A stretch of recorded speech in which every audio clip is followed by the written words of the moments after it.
I think the great thing about being a writer or any kind of creative is that you're never bored. It doesn't matter where you are or what you're doing or not doing, you always have something to think about. As long as you have a way to get your words out of your head and into the eyes and ears of others, you can write. But I don't think that means you have to write just anywhere. I think space is a really overlooked part of creativity, or at least it's something that we don't talk about as much. We have so many transportable ways of creating, and we always have. Back in the day it was easels and typewriters, these days it's iPads and Bluetooth keyboards. Those help us make any space ours, and you don't really need a dedicated space, but there is something really special about like a dancer's stage or a sculptor's studio.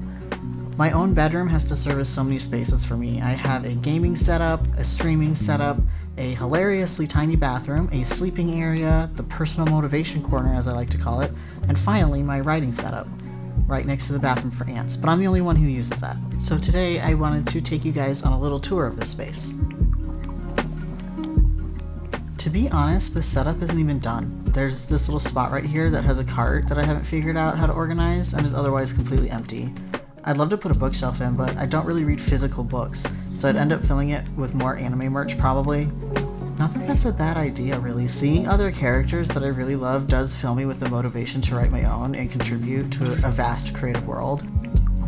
Or maybe I'm just trying to justify putting my expensive anime boys next to me all day. It's actually kind of sophisticated when you think about it, because in the end it's all about being motivated. I'll figure this chunk out eventually.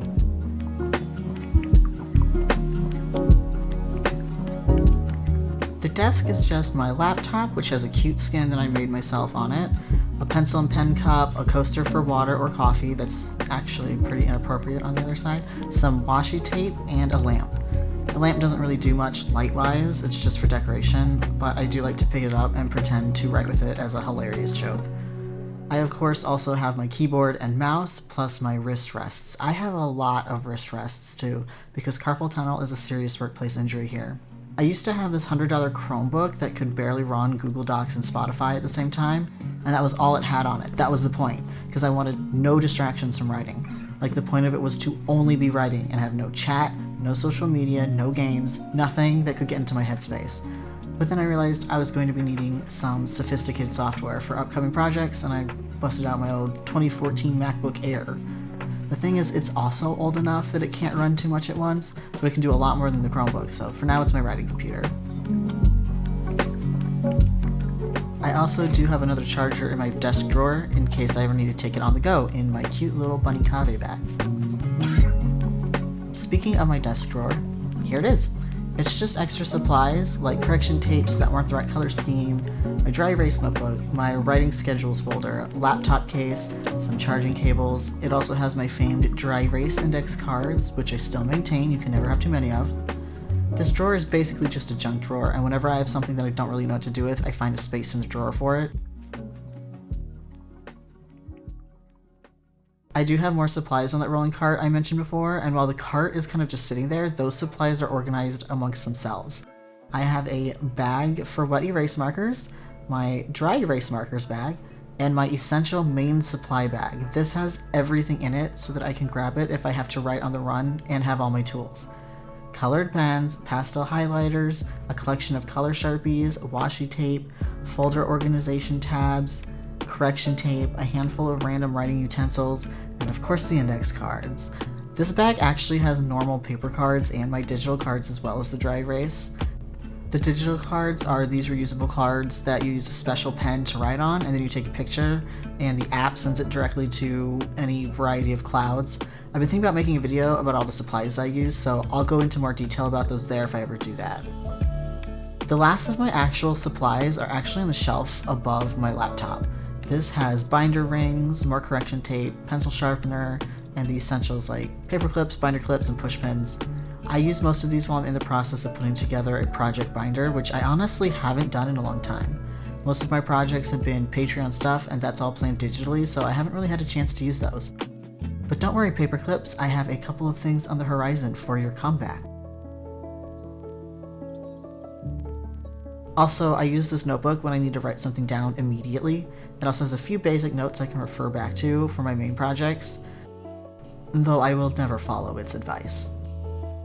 The rest of this setup is the definition of aesthetic, but everything here does have meaning, of course. Well, except for the Rilakuma clock, that's just the right color scheme. I don't have much need for any of these things other than the headphones. Even the bulletin board that they're on, I don't really use. The ears on the headphones are lilac fox ears for one of my OCs, who is always represented by lilacs, foxes, and lilac foxes. That's what the lilacs next to them are for too. And here is actual art of him above that by a friend of mine who I will have linked below. Over here I have 3 portraits of that OC and the rest of his castmates, a wolf and a boar, and you can also see that there is a space left for a polar bear. He's a work in progress. These are by another friend that I will also link below. The last 2 artworks up here are by artists that I will hopefully be able to find and link to, but I don't know them off the top of my head. They weren't friends, I just bought them. Apparently foxes and wolves are popular together, which is great for me as I put my OCs together a lot. And this little guy was stitched together by a friend too. He's another character of mine, but you know what? I'll be honest, if you recognize him, then that's great, and if you don't, then the less said about him, the better. I keep this little card on my wall to remind me of my current projects. I don't really know when I started doing this. They don't always all fit on here, but it's just nice to keep in mind that I'm splitting my time between works, so they aren't going to all become real overnight. A little bit of time on each one every day will come together in the end, and this is just a little reminder of that. Oh, and here's a chair that I'm always sitting in, like a little hobgoblin. I love this chair so much. It's so nice to have a spot completely dedicated to getting into the headspace of writing every day, and I know not everybody has that, so I feel really grateful for the privilege of just having space. It's not a lot of space, and it shares a lot of air with other spaces, but it's here, and it's mine. I hope you like my writing setup as much as I do, and if you do, why don't you like and subscribe for more writing videos? Remember, as wonderful as our spaces are, we don't really need any of them to feel creativity in ourselves. Whether you're cozy in your home office with a cup of coffee and a blanket, writing the next great Nobel Prize winning novel, or if you are stranded with nothing in the middle of the desert, you always have your imagination with you. Although I guess if you're stranded in the middle of a desert, you probably have things to figure out other than like what your next plot beat will be. Then again, do writers ever think about anything else other than planning a new project while they have dozens of old ones left unfinished? Anyway, wherever you are and whatever space you're in, I wish you, as always, happy reading.